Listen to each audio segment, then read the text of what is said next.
Rencontre aujourd'hui avec Émeric Bayard dans les bureaux de sa société, nouvellement implantée dans des superbes bureaux French Tech, très feng shui, implantés dans la banlieue de Lille. Émeric Bayard, bonjour. Bonjour. Alors Calimétrie est aujourd'hui une société un cabinet d'analyse de satisfaction client qui fait autorité, et notamment aussi parce que vous avez travaillé avec Meilleure Chaîne de Magasins pour mettre en place un processus de vote, d'analyse des réponses satisfaction client qui vraiment est assez unique en France. Alors c'est vrai qu'on a la chance là, d'être partenaire depuis 5 ans de Meilleure Chaîne de Magasins. Quand on a vu Meilleure Chaîne de Magasins pour la première fois, c'est vrai qu'on a vu ça sous le prisme d'un concours, et c'est vrai qu'à la base c'est un concours, un vote des consommateurs pour élire finalement les meilleures chaînes de magasins.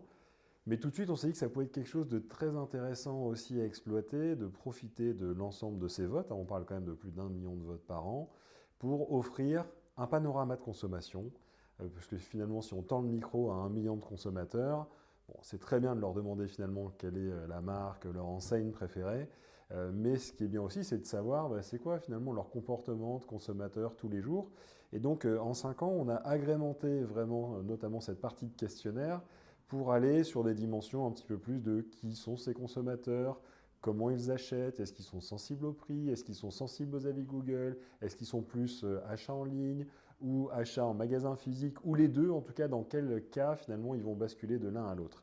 Et donc on s'est vraiment attelé en 5 ans à faire grandir l'étude, déjà par le nombre de votes, puisque aujourd'hui on atteint 1 million de votes et on était plutôt sur 300 000 quand on a démarré il y a 5 ans, et surtout sur le fait d'avoir aussi bien, comme je dis, ce côté concours que contenu. Et le contenu est finalement très intéressant alors pour nous, cabinet d'études, parce qu'en statistique, quand vous avez 1 million de répondants, c'est juste énorme. C'est en ça que l'étude va être unique en France.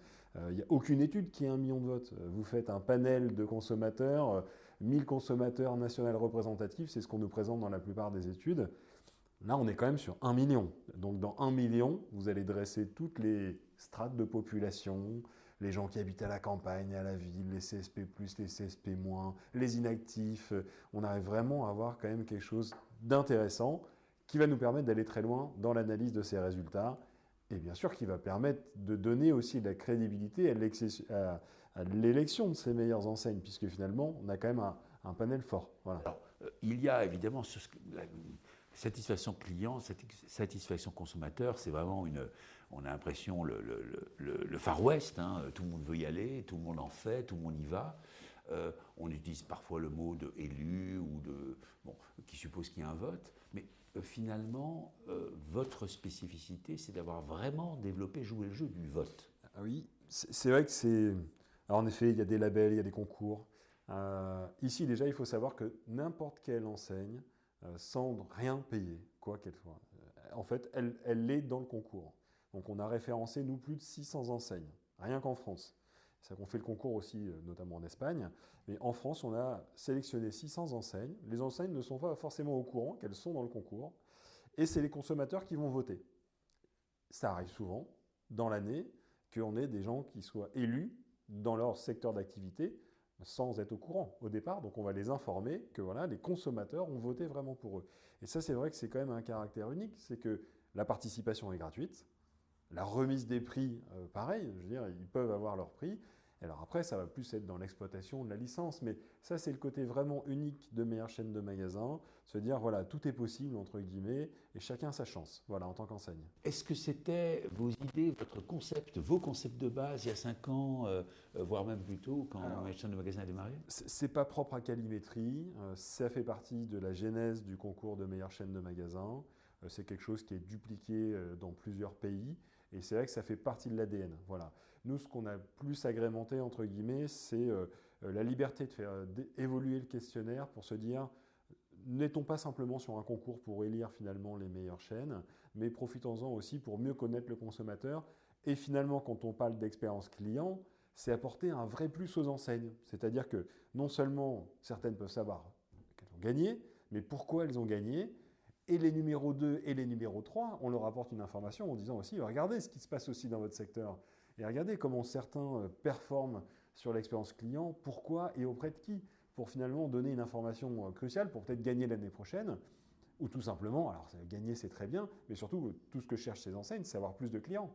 Donc quand on parle d'une satisfaction, d'une expérience client, d'une recommandation client, le but c'est quand même finalement qu'elles puissent se démarquer de leurs concurrents et puis attirer finalement plus de consommateurs. Voilà. Et on essaie d'apporter cette réponse à travers les informations qu'on va pouvoir leur délivrer. Avant cette rencontre et ce partenariat avec Meilleure Chaîne de Magasins, d'où venait Qualimétrie? Alors Qualimétrie a 35 ans. Notre métier a toujours été de mesurer des parcours clients et l'expérience client. C'est vrai que nous, on est issus à la base d'un sujet qui fait toujours sourire, c'est les clients mystères. C'est notre premier métier, ça reste une part importante de notre activité, qui est de prendre des consommateurs qui vont tester une enseigne avec un questionnaire qu'on établit avec une enseigne pour voir si finalement, à un instant T, on est bien servi selon ce que souhaite la marque. Voilà. On n'est pas dans de la satisfaction client, on est dans une évaluation d'un process finalement. Et c'est vrai que ça a été notre genèse de départ, de dire on va travailler avec ces marques à chaque fois le meilleur des parcours avec elles, et on va aller le mesurer plusieurs fois dans l'année pour voir s'il est finalement appliqué sur l'ensemble des points de vente qui sont proposés par la marque, ou même les canaux digitaux, puisqu'on fait la même chose sur des sites de e-commerce ou autres. Mais client mystère, ce n'est pas une spécificité de Qualimétrie. Comment vous tirez votre épingle du jeu face à parfois des mastodontes qui pratiquent ces clients mystères? Alors, c'est qu'on n'est pas que client mystère. Le vrai sujet, c'est dire ce que vous arrivez à identifier des fois dans un parcours client, c'est bien de le tester en client mystère, et puis c'est bien aussi de sonder des clients, des vrais clients cette fois-ci, qui eux ne connaissent pas tout le parcours, mais par contre qui l'ont vécu, et qui vont nous raconter une expérience.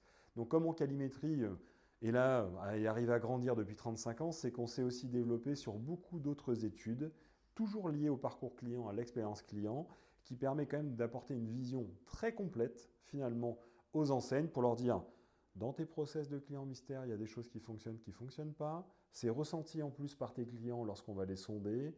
C'est ressenti aussi par des consommateurs qui ont laissé des avis en ligne sur ta marque. Donc c'est avec nous, notre métier est d'analyser l'ensemble et de finalement faire des recommandations à nos clients, nos enseignes.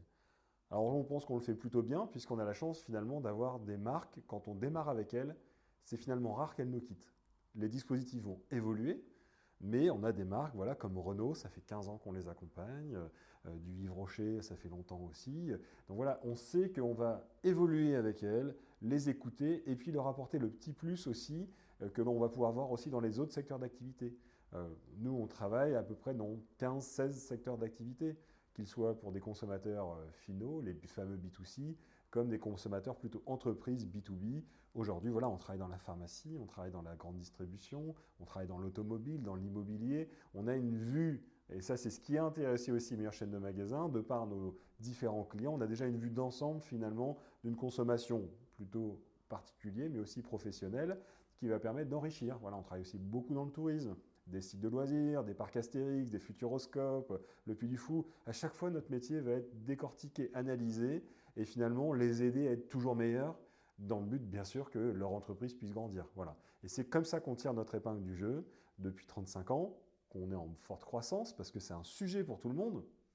L'expérience client aujourd'hui, merci Amazon, merci beaucoup de marques, Apple, qui ont cranté l'expérience client. Les consommateurs, qu'ils soient particuliers ou professionnels, de plus en plus demandent finalement un peu plus d'exigence aux marques. Et donc c'est bien pour ça qu'il faut se challenger. Voilà. Alors vous dites 35 ans, en 35 ans, les nouvelles technologies, j'allais dire, ont tout changé dans votre métier.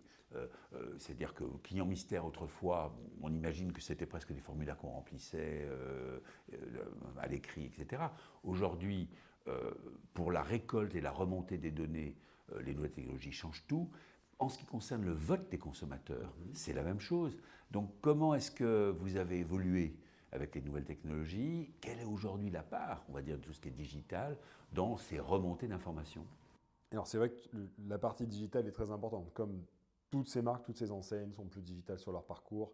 Et nous, forcément, on a aussi digitalisé beaucoup la remontée d'informations.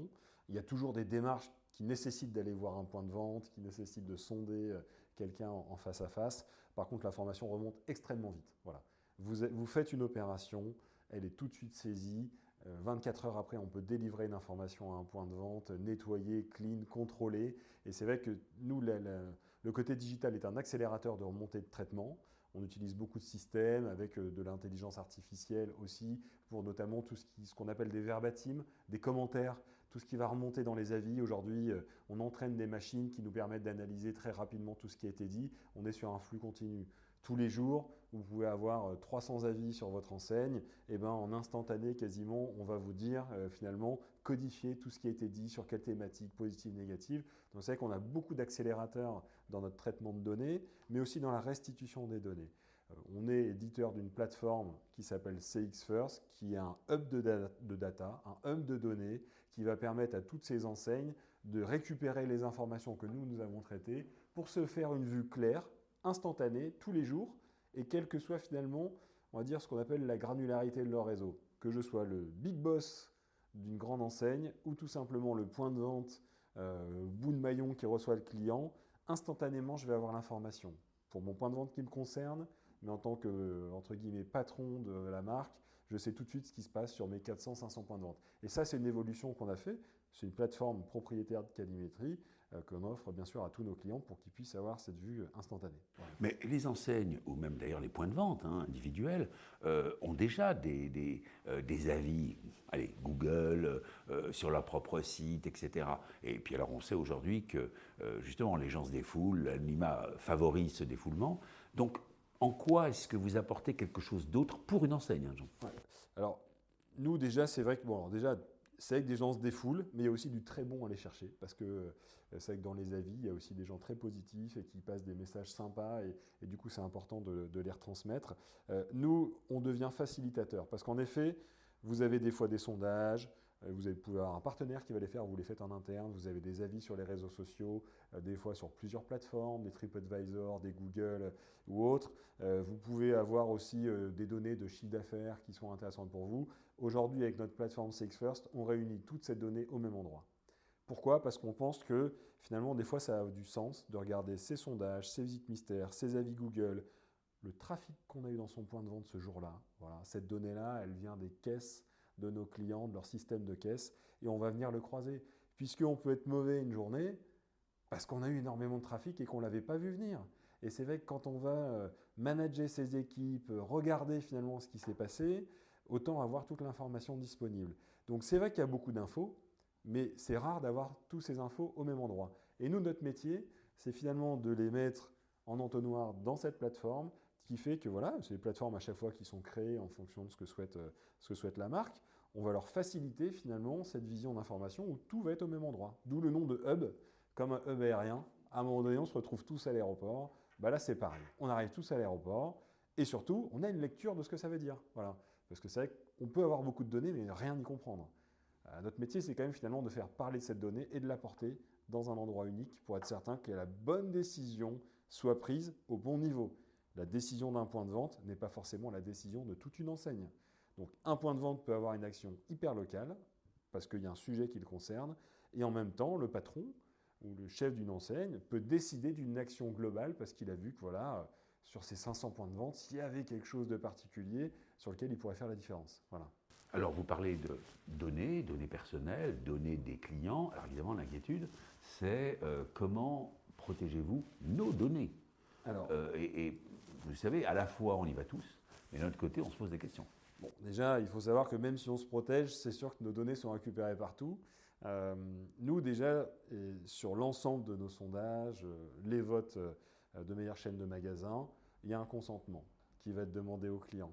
Donc le double opt-in, c'est ça ? Alors déjà, est-ce que l'opt-in veut dire est-ce que finalement je suis d'accord pour transmettre nominativement mes réponses ? Voilà. Et ensuite, on peut avoir un double si on veut recevoir des offres promotionnelles ou autres. Et donc ça, c'est vrai que c'est, j'ai envie de dire, la base de notre métier. Nous, un métier de collecte de données, de collecte de données personnelles, on se doit d'être irréprochable. Donc ça va déjà passer par la demande d'agrément du consommateur. Est-ce qu'il est OK pour nous la transmettre ? Et puis après, ça va être l'hébergement. C'est-à-dire que nous, 100% de nos serveurs sont en France. 100% de nos serveurs sont dupliqués aussi, si jamais on avait un crash de données. Et derrière, on met ce qu'on appelle des accès restreints. Aujourd'hui, tous les collaborateurs de Calimetri n'ont pas accès aux données des répondants de meilleure chaîne de magasins.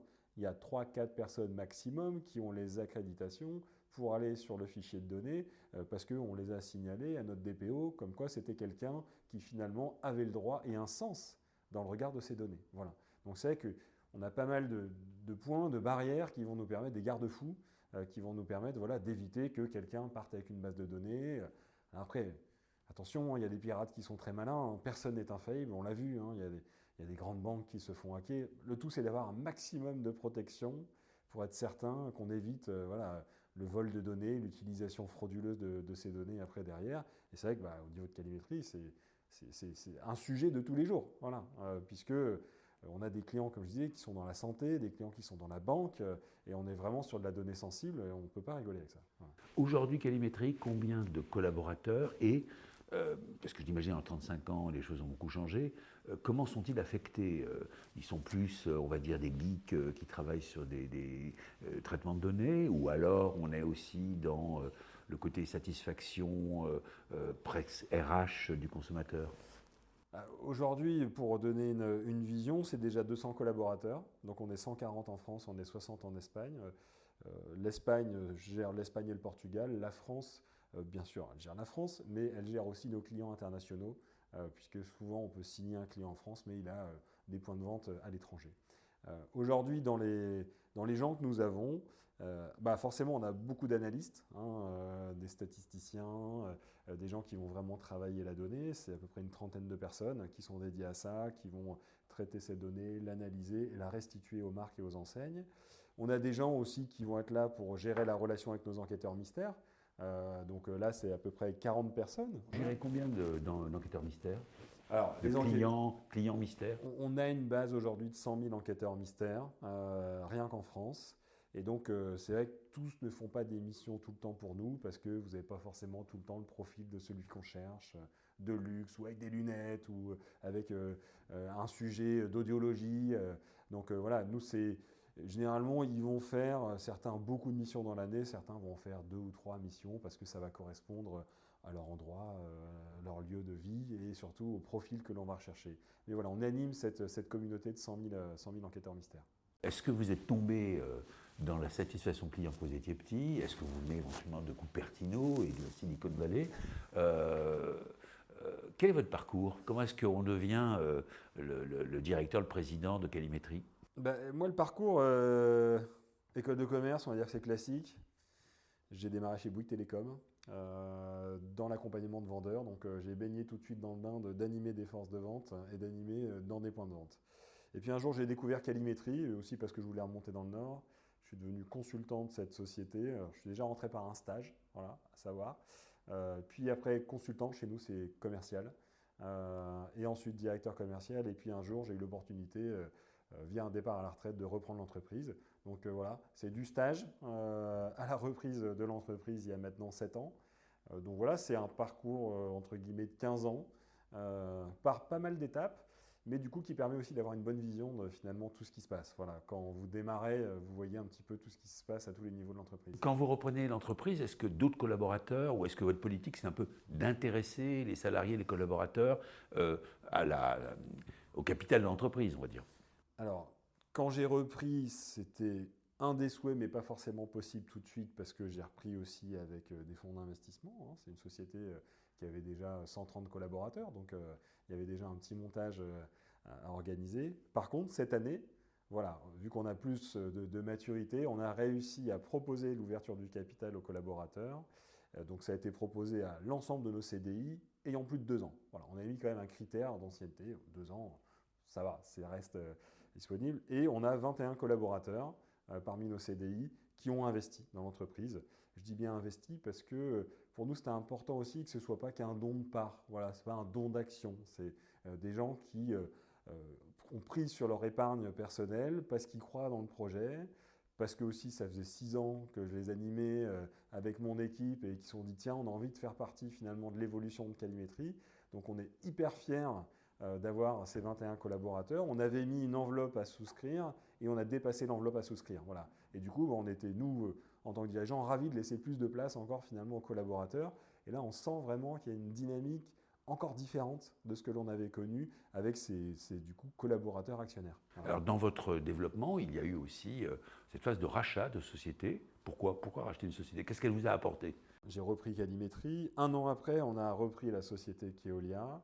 La société Keolia, on l'a repris notamment parce qu'elle nous a ouvert de façon un petit peu plus large un secteur d'activité qui était le tourisme. Voilà.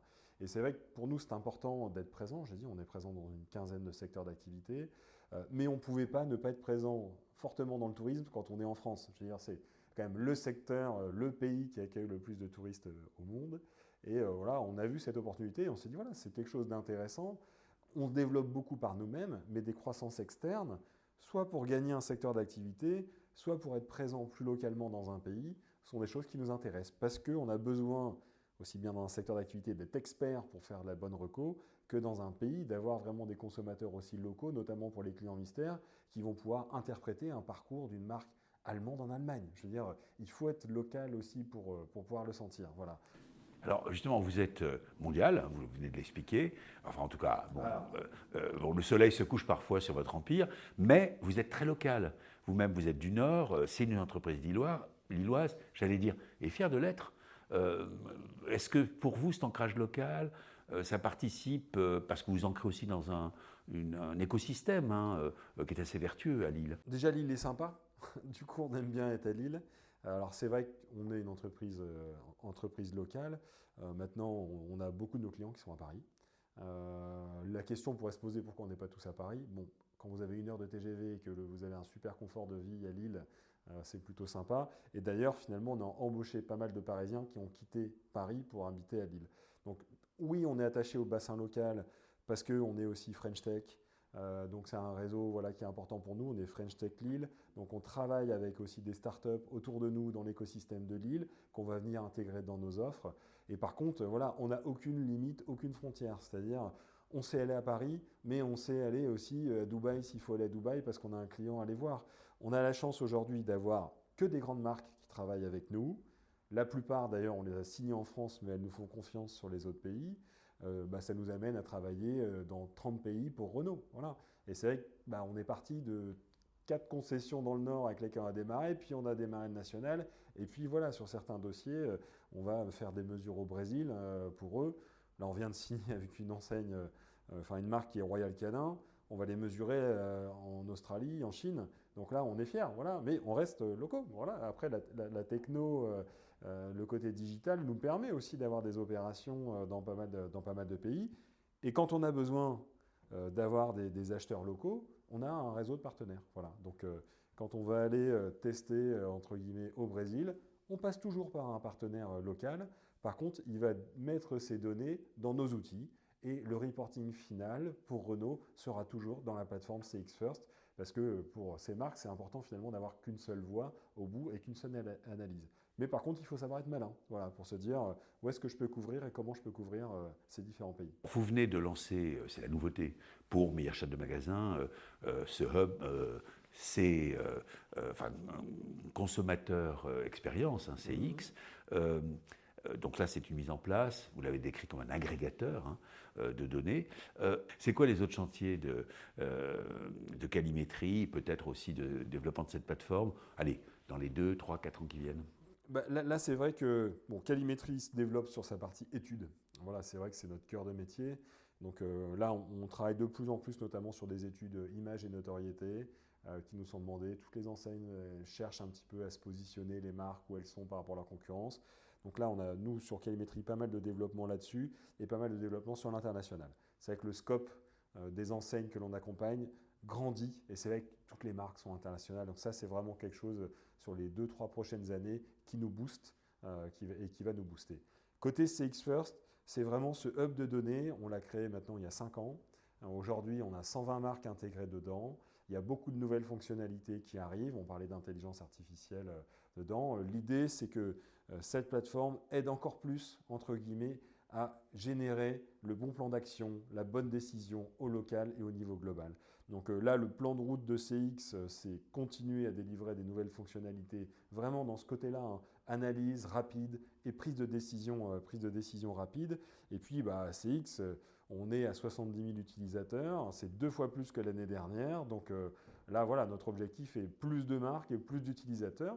On veut vraiment être l'outil du quotidien pour ces marques en disant, voilà, j'ai mon référentiel, j'ai mon CX dans la main, dans mon smartphone, je sais où j'en suis, je peux piloter et je peux être fin dans finalement les décisions que je vais prendre.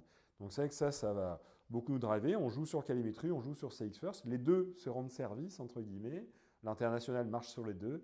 Mais c'est vrai que voilà, il faut cranter un petit peu plus ces niveaux d'analyse et de prise de décision. Il n'y a pas d'annonce spectaculaire à venir dans les mois qui viennent?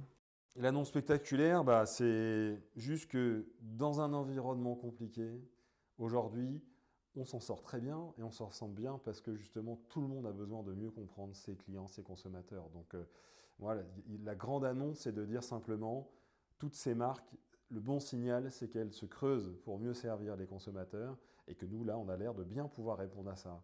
Là, on va sortir d'une année avec 10% de croissance en 2023 sur un marché quand on regarde la consommation qui est compliquée, c'est bien que les gens se posent des questions et que derrière, on a certainement un bout de leur réponse. Donc ça, c'est la news, c'est qu'on est parti sur un 2024 qui est très fort. Là, on a beaucoup de demandes à l'international, parce que voilà, on sent des gens, ces marques qui se posent énormément de questions et qui ont besoin, pour accompagner leurs équipes, voilà, d'avoir la lumière qui s'allume, quoi. Donc la grosse annonce, c'est que 2024, pour nous, va être riche. Voilà, va être riche en études, va être riche en données.